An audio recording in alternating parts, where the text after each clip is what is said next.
Good morning. आज हम आपको जिंक या जस्ता के अयस्क से जिंक का निष्कर्षण एक्सट्रैक्शन ऑफ जिंक बताएंगे। कल हम आपको टास्क भी दे दिए थे, आपको आयरन और एल्युमिनियम बता दिए हैं और टास्क भी दिए थे कि आप लोग पढ़कर आइएगा और जल्दी जल्दी क्लास में इन कर जाइए कि क्लास हम स्टार्ट कर दें। हाँ ठीक है, थैंक यू। संदीप, किशन, रूपाली, ठीक है, थैंक यू। जल्दी जल्दी आके तुम लोग क्लास में जुट जाओ कि हम क्लास को स्टार्ट कर दें जल्दी से। ठीक है, थैंक यू। ठीक है, सभी लोग आ गए हैं, अब हम क्लास को स्टार्ट करते हैं। हाँ, गुड मॉर्निंग आशीष, गुड मॉर्निंग, गुड मॉर्निंग। हाँ, सभी कोई आ गए। हाँ ठीक है, ठीक है, थैंक यू। आप लोग आइए, क्लास में बैठे रहिए, तब तक हम क्लास को स्टार्ट करते हैं। और आकर के चुपचाप क्लास में बैठ जाइएगा, हल्ला वल्ला नहीं कीजिएगा, सुनिएगा गौर से। जस्ता के अयस्क ओर्स ऑफ जिंक, पहले हम लोग इसको याद रखेंगे कि जस्ता के जो अयस्क होंगे ओर्स ऑफ जिंक जो होंगे, पहला होगा zinc blende Zn(S), calamine ZnCO3, zincite ZnO, zinc spinel ZnAl2O4।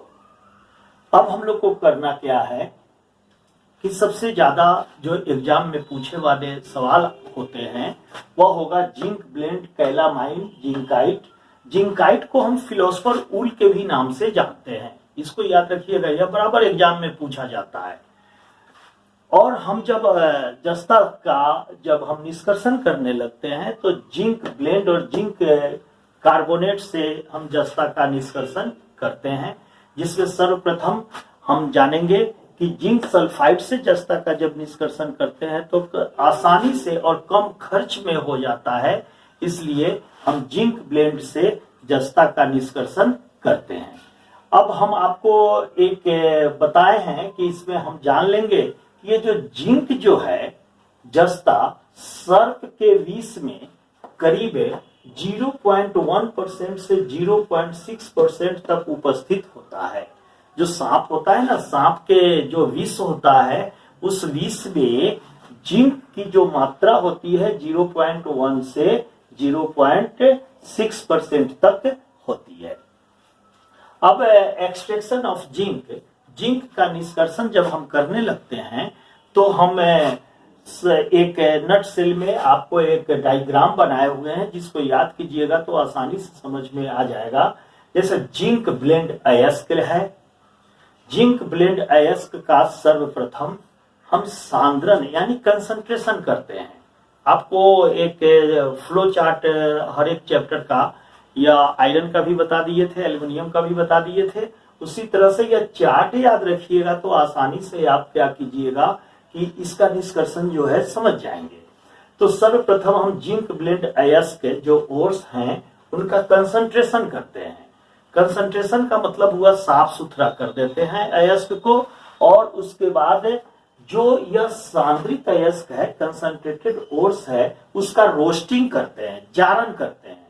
जारण करने के बाद में हमारा जो रोस्टिंग की क्रिया होगी इन प्रेजेंस ऑफ ऑक्सीजन होगा, और उसमें क्या होगा कि ये जो जिंक ऑक्साइड है, हम जिंक सल्फाइड जो अयस्क है वह जिंक ऑक्साइड में कन्वर्ट हो जाएगा, और पुनः हम क्या करेंगे, इस जिंक ऑक्साइड का अवकरण यानी रिडक्शन की क्रिया करेंगे। तो रिडक्शन की क्रिया में अशुद्ध जिंक हमको प्राप्त हो जाएगा, इम्प्योर जिंक प्राप्त होगा। पुनः अब इम्प्योर जिंक है, इसको अब जाहिर है कि शुद्ध करेंगे, प्यूरिफाई करेंगे। तो हम इसका शुद्धिकरण प्यूरिफिकेशन इलेक्ट्रोलाइसिस विधि से करते हैं, तो हमारा शुद्ध जिंक प्राप्त होता है, जो हमारा 99.9% तक यह शुद्ध होता है। तो यह फ्लो चार्ट याद रखिएगा। कैसे याद रखेंगे कि जो जिंक के जो ओर्स हैं उनका हम कंसंट्रेशन करेंगे, कंसंट्रेटेड ओर्स का रोस्टिंग करेंगे, रोस्टिंग करने के बाद में हम उस ओर्स का जो रोस्टेड ओर्स है उसका रिडक्शन करेंगे। रिडक्शन के बाद में लास्ट में हम क्या करेंगे, उसका शुद्धिकरण करेंगे, प्यूरिफिकेशन करेंगे। और प्यूरिफिकेशन कैसे करते हैं, विद्युतीय विधि से इसका प्यूरिफिकेशन कर देंगे और इस प्रकार से शुद्ध जिंक जो है हमको प्राप्त हो जाएगा। अब इसमें एक बात जान लेंगे कि ये जिंक जो है उसका उपयोग कहाँ कहाँ होगा। तो कहता है लोहा के जस्तीकरण में, गैल्वेनाइजेशन करने में लोहा पर जस्ता का लेप चढ़ा देंगे, जिसके कारण लोहा पर जस्ता का लेप चढ़ने के कारण इसमें जंग नहीं लगेगा, रस्ट नहीं लगेगा। इसलिए हम क्या करते हैं कि इसका हम गैल्वेनाइजेशन कर देते हैं। दूसरा इसका उपयोग है साइनाइड विधि से सिल्वर और गोल्ड के निष्कर्षण में। जब हम सिल्वर और गोल्ड का निष्कर्षण यानी एक्सट्रैक्शन करते हैं साइनाइड प्रोसेस से, तो वहां पर जिंक का प्रयोग किया जाता है। दूसरा है ड्राई सेल, शुष्क सेल में इलेक्ट्रोड के रूप में जिंक का प्रयोग किया जाता है। और फोर्थ है पीतल, जर्मन सिल्वर मिश्र धातु के निर्माण में इस जिंक का उपयोग हम करते हैं। तो उपयोग कहां कहां करते हैं, गैल्वेनाइजेशन ऑफ आयरन और extraction of silver and gold by cyanide process, और शुष्क सेल में इलेक्ट्रोड के रूप में, और पीतल, जर्मन सिल्वर और मिश्र धातु के निर्माण में इस जिंक का प्रयोग करते हैं। अब आप लोग क्या कीजिए, इसको जल्दी से जल्दी शॉर्ट स्क्रीन ले लीजिए कि आपको जो है बाद में समझने में दिक्कत नहीं होगी, और जल्दी से इसको आप शॉर्ट स्क्रीन कर लीजिए कि हम क्लास को आगे बढ़ाएं। कर लिए? हाँ ठीक है। अब सुनिएगा गौर से। अब हम आपको डिटेल्स में यह बात बताने जा रहे हैं जस्ता का निष्कर्षण में। तो जस्ता का निष्कर्षण करने में हम जिंक ब्लेंड ZnS से जस्ता का निष्कर्षण करेंगे। तो पहले से भी हम जानते हैं कि जो भी ओर्स होते हैं उस ओर्स का पहले हम क्रशिंग कर लेते हैं, महीन चूर्ण बना लेते हैं। उसके बाद में जस्ता का निष्कर्षण में जिंक सल्फाइड है। तो पहले भी हम आपको बता चुके हैं कि जितने भी सल्फाइड ओर्स हैं उनको फेन प्लवन विधि, फ्रोथ फ्लोटेशन प्रोसेस के द्वारा जो है हम उसका कंसंट्रेशन की क्रिया करेंगे। आपको इसके पहले एक कहानी भी बताए थे कि स्वीडन की एक केमिस्ट थी कैरी एवर्सन, इन्होंने इस प्रोसेस के बारे में बताया। उन्होंने यह बताया कि एक टैंक लिया जाएगा, इसमें हवा का प्रवाह किया जाएगा, फ्लो ऑफ एयर, और इसमें एयर पास होगा, हवा, और इस टैंक में जल भरा होगा और पाइन का तेल और जल होगा।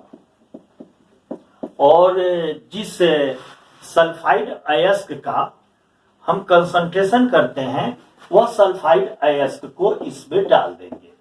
तो देखेंगे क्या, जैसे ही हवा का झोंका देंगे तो काफी फेन उत्पन्न होगा, और जब फेन उत्पन्न होने के कारण फेन के साथ जो है अयस्क जो हैं वह फेन के साथ ऊपर चले जाएंगे, और अशुद्धियां जो है इसके पेंदी में ही बैठी हुई रह जाएगी, पेंदी में बैठी रह जाएगी। अब होता क्या है कि ये जिंक के सल्फाइड्स हैं वह तेल के साथ मिल करके और फेन में ऊपर चले जाते हैं, और जो अशुद्धियां हैं वह फेन के साथ है नहीं जाकर वह पानी के साथ ही रह जाते हैं। और इसमें जो बहुत सारी अशुद्धियां हैं, जैसे आयरन की अशुद्धियां हुई, प्लेटिनम की अशुद्धियां हुई, कैडमियम हुआ, वह सब अशुद्धियां जो है यह नीचे बैठ जाएगी। तो हम इस प्रकार से हम सल्फाइड अयस्क का हम क्या करेंगे, कंसंट्रेशन कर लेंगे। अब इस कंसंट्रेटेड जो सल्फाइड अयस्क है उसका अब हम रोस्टिंग करेंगे। तो रोस्टिंग की क्रिया में क्या करेंगे कि ऑक्सीजन से इसको गर्म करेंगे। तो हमारा जिंक सल्फाइड जो है वह जिंक ऑक्साइड में कन्वर्ट हो जाएगा और सल्फर डाइऑक्साइड गैस निकल जाएगी।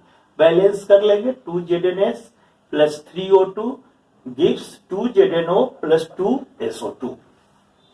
अब जब हम रोस्टिंग कर लिए तो इस रोस्टेड जिंक ऑक्साइड की जो हमारा जो कंपाउंड प्राप्त हुआ, इसका अब हम अवकरण करेंगे। तो अवकरण की क्रिया में क्या करते हैं कि एक हम उदग्र रिटार्ड विधि द्वारा रिडक्शन की क्रिया करेंगे। उदग्र रिटार्ड विधि, अब ये जो वर्टिकल रिटार्ड प्रोसेस है, उदग्र रिटार्ड विधि है, इसमें हम क्या करते हैं कि एक वर्टिकल रिटार्ड लेते हैं और इसमें जारित अयस्क और कोक मिला देते हैं। जो हम क्या करते हैं, रिडक्शन की क्रिया जब करेंगे तो यह जारित अयस्क जिंक ऑक्साइड है और कोक को मिला देंगे और यहां से वायु हवा को पास करेंगे और प्रोड्यूसर गैस को पास करेंगे।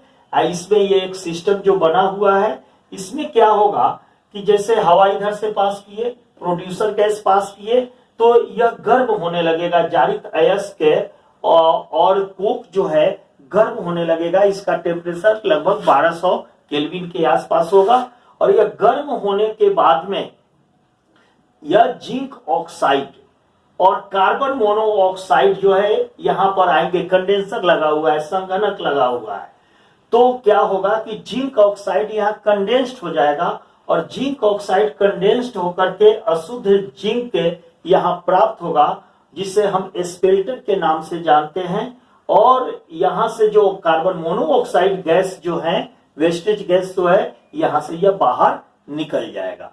तो हम आप देख सकते हैं कि यहाँ पर जिंक ऑक्साइड है और यह कोक से अभिक्रिया करके जिंक बनाएगा और कार्बन मोनोऑक्साइड गैस निकल जाएगी। अब यह जो जिंक हमको प्राप्त हो रहा है वह हमारा अशुद्ध जिंक होगा, जिसे स्पेल्टर के नाम से जानते हैं। एग्जाम में पूछा जाता है कि अशुद्ध जिंक को किस नाम से जानते हैं, तो याद रखिएगा इसको स्पेल्टर बोलते हैं।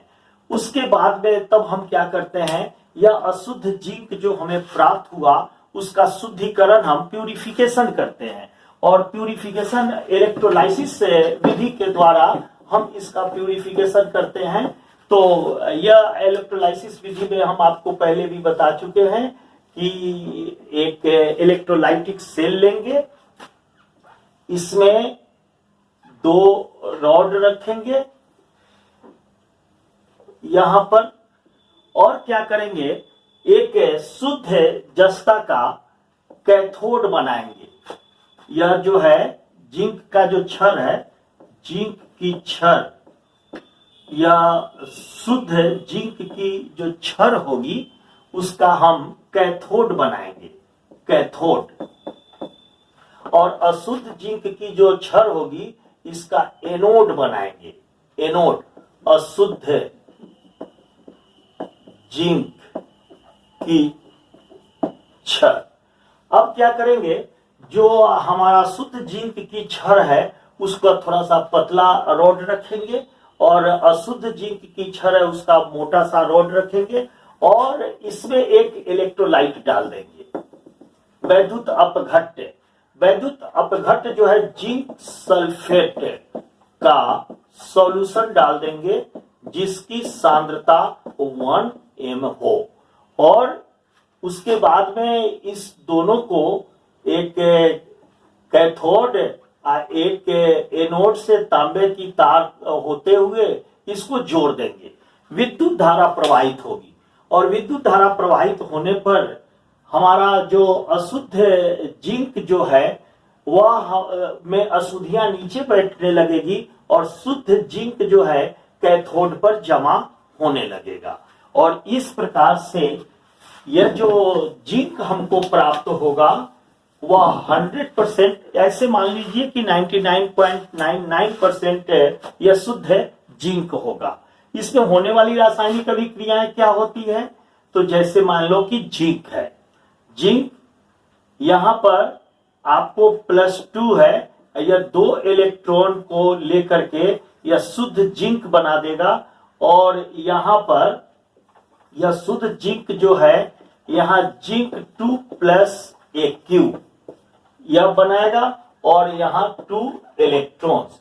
तो आप इसको ऐसे देखेंगे, इलेक्ट्रॉन से इलेक्ट्रॉन कट जाएगा और यह जिंक जो Aq है यहाँ हो जाएगा जिंक 2 प्लस Aq और प्लस ZnS सॉलिड, यह जिंक यह सॉलिड में आ जाएगा और यह जिंक 2 प्लस Aq।